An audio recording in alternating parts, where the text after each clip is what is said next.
The Justice Department has sent a grand jury subpoena to Georgia's Republican Secretary of State, Brad Raffensperger.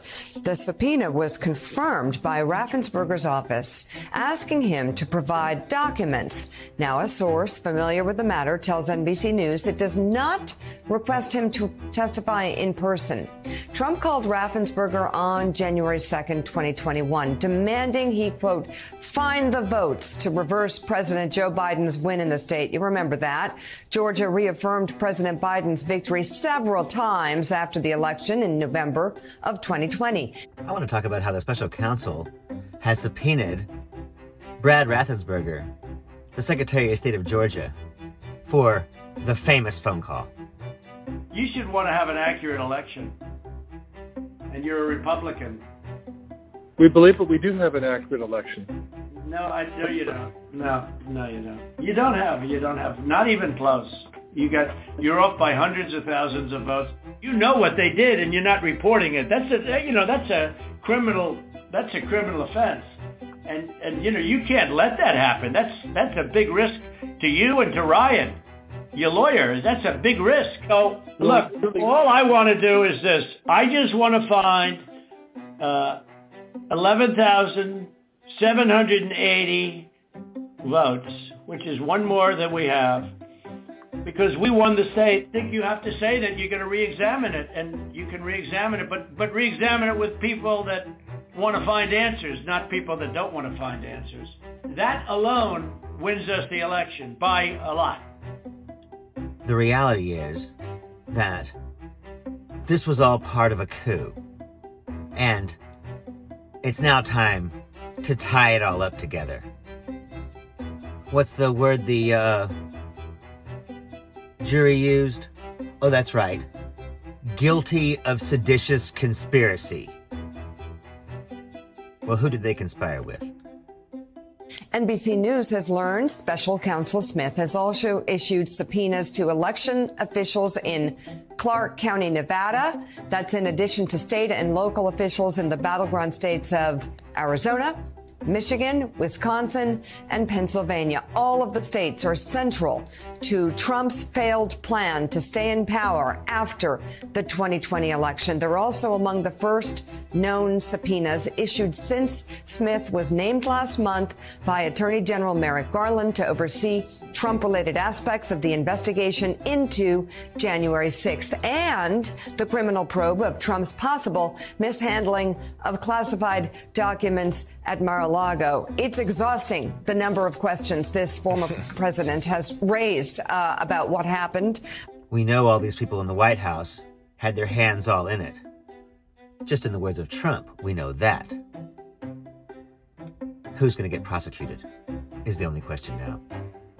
You know, Georgia was the best example, actually, with the best evidence. They have the president of the United States on tape, trying to pressure Brad Raffensperger to find 11,780 votes. And if you remember from that famous conversation, Trump also tried to suggest that they knew the election was corrupt and it was very risky for them not to act on that. And this is the guy that was in charge of the Justice Department at the time. So he was almost hinting that there was criminality there if they didn't do his bidding.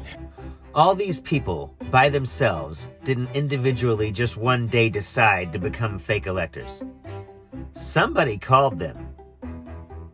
Who was it? Jack Smith is still in the Netherlands, the special counsel, recovering from a bike accident where he hurt his leg. But his influence is really being felt in this investigation. He is really moving forward quickly and aggressively. And in terms of the subpoenas to the states, if you look at that subpoena, there's a list of people, almost everyone that we know of who was involved in this effort to overturn the election. Rudy Giuliani, Cleta Mitchell, John Eastman, Bill Sepien, Boris Epstein. All of these people are idiots. But I did a special video on Boris Epstein. This guy is a moron. He's always been our ace in the hole. He's a Russian troll and a Russian asset. And he's been working for Donald Trump for years. And he's an idiot. People who work for the Trump campaign The DOJ wants communications between those people and these state and local election officials, and they're vacuuming them up right now. Like I said, this has all become one investigation now. And it's the only way that it can be prosecuted, because it's all part of the same coup. I will give this guy credit. Even from the Netherlands, where he's been a prosecutor at The Hague all these years, he still manages to get this ball rolling. The question is it going to be another Mueller situation where nothing ever really happens? Federal judge has dismissed former President Donald Trump's lawsuit challenging the government's access to materials seized from his Mar-a-Lago home and club. Judge Aileen Cannon, a Trump appointee who you'll remember originally appointed the special master to the case and had to dismiss the case herself. The order came after Trump chose not to appeal a higher court ruling that stopped the special master from reviewing the materials taken in the FBI's search of Mar-a-Lago, ending Trump's months-long legal battle. So bottom line, Ken, here, the special master, after all that, is over? It's over and gone, and the DOJ has all the documents seized at Mar-a-Lago. Federal Judge Cannon down in Florida has now been completely embarrassed.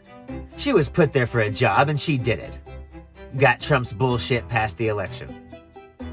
But don't be surprised if she gets kicked off the federal bench, because this whole thing was bullshit. And it was really a humiliating moment for that federal judge down in Florida who made such a show of creating this special master, which most legal experts thought was not warranted. And the 11th Circuit Appeals Court, including 2 Trump-appointed judges and a third Republican judge, Republican-appointed judge, slapped her down and said, this is ridiculous. We don't have special rules for a former president. Criminal defendants are not entitled to a special master unless there's evidence that the Justice Department violated their rights. And there was no evidence in this case. Speaking of bullshit, at the time, my favorite Russian troll said that, see, we got this special master and that's going to prove it. I said, no, that's ridiculous. Special master in this case is not a thing. You cannot have somebody claiming that they own nuclear documents that belong to the federal government. It's absurd. But again, many legal experts who've looked at the evidence we've already seen say in terms of the mishandling of classified documents, almost anyone else would have been charged by now. And it really comes down to whether the Justice Department wants to bring just that case or whether they continue to pursue the potential obstruction of justice allegations. So now we're going to see what happens. I wouldn't hold your breath, though. Trump seems to always slip out of whatever hole he's in. You know, like most rats. They always find a way. Ask any New Yorker. I'm Zachariah, Lone Star Liberal. It's really hard to get the rats out of New York. They had to ship that one to Florida. Y'all take it easy.